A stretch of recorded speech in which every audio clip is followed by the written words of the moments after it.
During estimating, you may come across a message saying there is no material data, cutting data for a particular task. Let's have a look at threading, and in cast austenitic stainless steel we've got threading data, but we got the message perhaps whilst in alloy steel. Down here we have threading, but there's no data in it. It may be that when you come to here the threading application hasn't been defined at all, but we need to put data in here. If there is no threading data appearing in this list, and so this wouldn't be able to appear, you'd have to click new to create the application.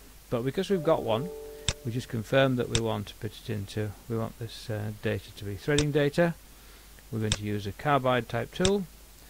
The machinability factor we'll say is going to be 12, and we'll say a nominal diameter of 1 and a cutting speed of 75. And these are meters per minute.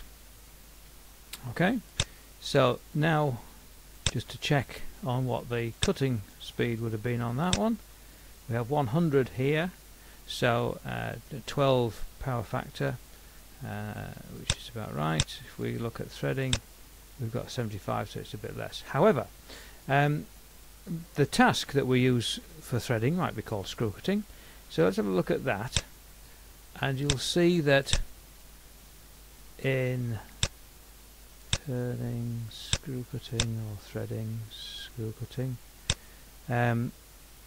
in here we've got an override.